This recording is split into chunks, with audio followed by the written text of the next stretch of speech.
Jika kita bicara masalah sanitasi dan air bersih, ini nanti nyambung ke masalah stunting. Kita membangun IPAL komunal di perumahan padat penduduk. Kita juga sekarang sudah ada proyek strategis nasional membangun beberapa bendungan dan embung. Ini nanti juga penting untuk meneruskan program pengairan nasional yang nanti berguna untuk pengadaan air bersih dan juga untuk mengairi sawah. Ke depan, masalah sanitasi dan air bersih ini penting sekali. Karena kami dari paslon nomor 2 ingin menyiapkan generasi-generasi emas yang sehat dan pintar. Kalau kita mengintervensi masalah stunting, kita juga harus mengintervensi tempat tinggalnya juga. Jadi ini harus dikerjakan secara paralel. Stunting kita kerjakan, pemenuhan gizi kita kerjakan, sanitasi, drainase, air bersih, kawasan kumuh, ini harus kita selesaikan juga secara paralel.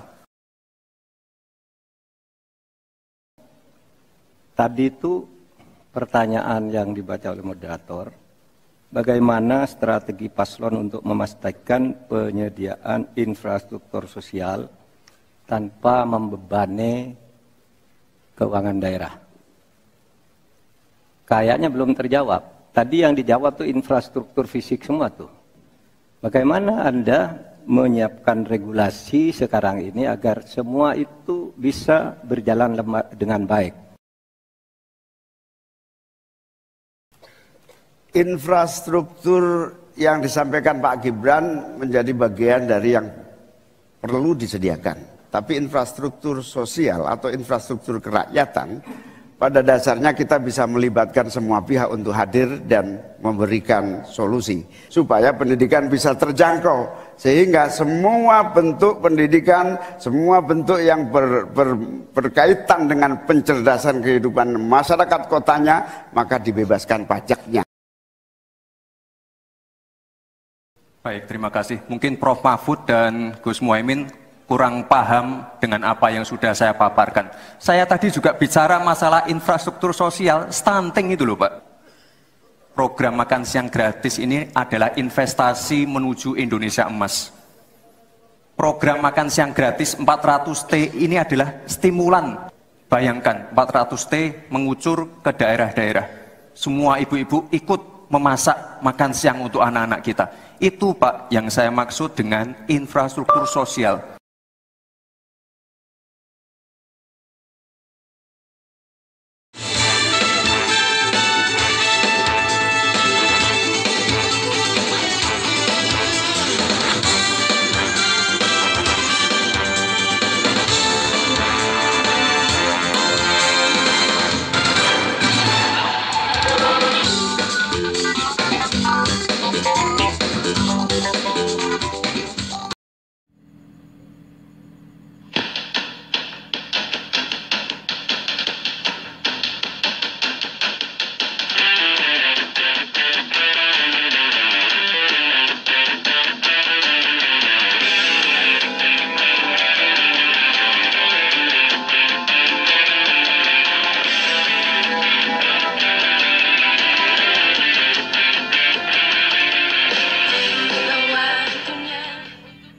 Selanjutnya kita akan beralih ke pertanyaan untuk calon wakil presiden nomor urut 2, Bapak Gibran Rakabuming Raka. Tenang. Untuk itu kita akan persilakan panelis Bapak Suharnomo untuk mengambil undian subtema kelima dalam Fishbowl. Silakan diperlihatkan ke calon wakil presiden dan ke moderator Bapak.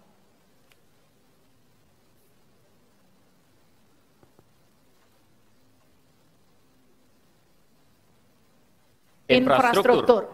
Pak Tauhid Ahmad, kami undang untuk mengundi huruf A, B, atau C.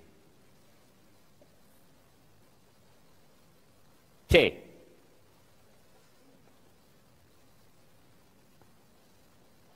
Infrastruktur huruf C. Masih tersegel Bapak.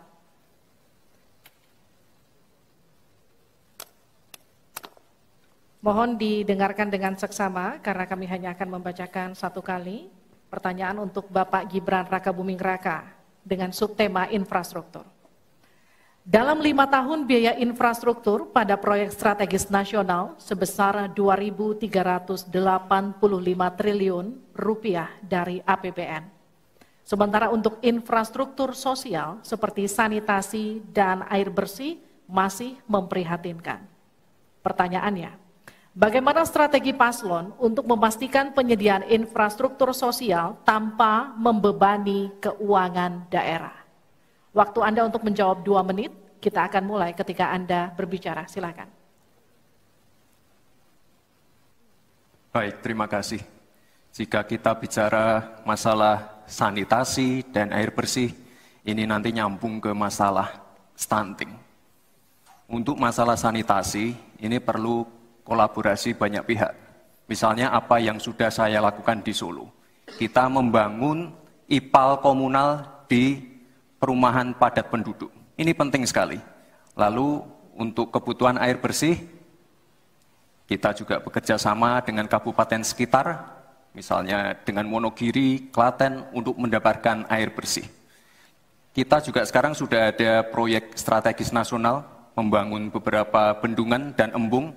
Ini nanti juga penting untuk meneruskan program pengairan nasional yang nanti berguna untuk pengadaan air bersih dan juga untuk mengairi sawah.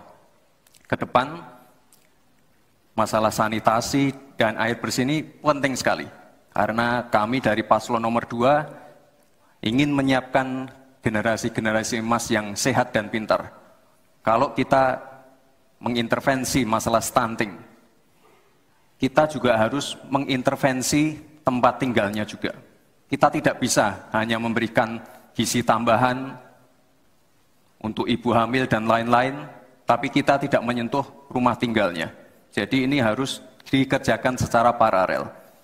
Stunting kita kerjakan, pemenuhan gizi kita kerjakan, sanitasi, drainase, air bersih, kawasan kumuh, ini harus kita selesaikan juga secara paralel. Terima kasih. Masih ada waktu? Cukup, Pak? Cukup. Baik, saya berikan waktu untuk Pak Mahfud untuk menanggapi jawaban dari Pak Gibran. Mas Gibran yang terhormat, tadi itu pertanyaan yang dibaca oleh moderator, bagaimana strategi paslon untuk memastikan penyediaan infrastruktur sosial tanpa membebani keuangan daerah. Kayaknya belum terjawab. Tadi yang dijawab tuh infrastruktur fisik semua tuh. Infrastruktur itu kan ya ada infrastruktur sosial, ya itu yang penting. Kemudian regulasi. Bagaimana Anda menyiapkan regulasi sekarang ini agar semua itu bisa berjalan dengan baik. Nah kalau infrastruktur fisik mungkin sih bisa saja diutak-atik dari APBN, APBD gitu ini untuk ini. Tapi masalahnya kita punya problem dengan infrastruktur sosial seperti yang ditanyakan tadi. Nah itu saya kira yang perlu dijelaskan lebih jauh. Selesai. Waktu Anda habis, baik kita akan ke calon wakil presiden nomor urut 1 Bapak Muhaimin Iskandar untuk menanggapi, waktunya 1 menit.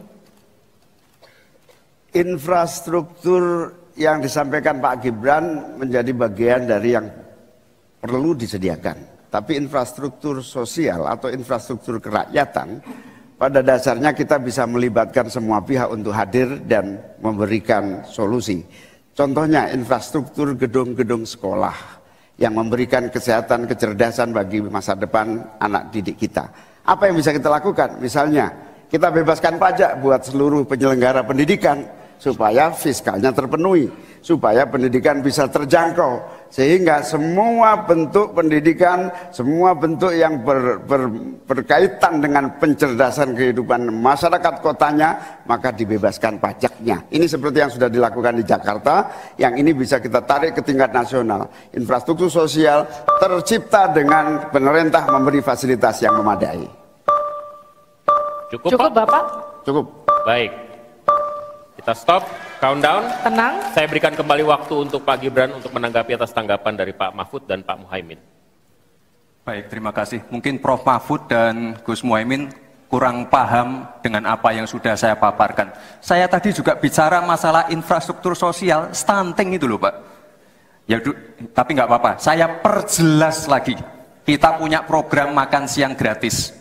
Banyak yang nyinyir, tapi sekali lagi Pak, program makan siang gratis ini adalah investasi menuju Indonesia emas. Program makan siang gratis 400T ini adalah stimulan untuk ibu-ibu, warteg-warteg, warung-warung, catering-catering yang ada di daerah. Bayangkan 400T mengucur ke daerah-daerah. Semua ibu-ibu ikut memasak makan siang untuk anak-anak kita. Itu Pak yang saya maksud dengan infrastruktur sosial. Program makan siang gratis, investasi ke depan untuk menuju Indonesia emas. Terima kasih. Tenang. Baik, kita masih lanjut. Harap tenang, kita akan lanjutkan.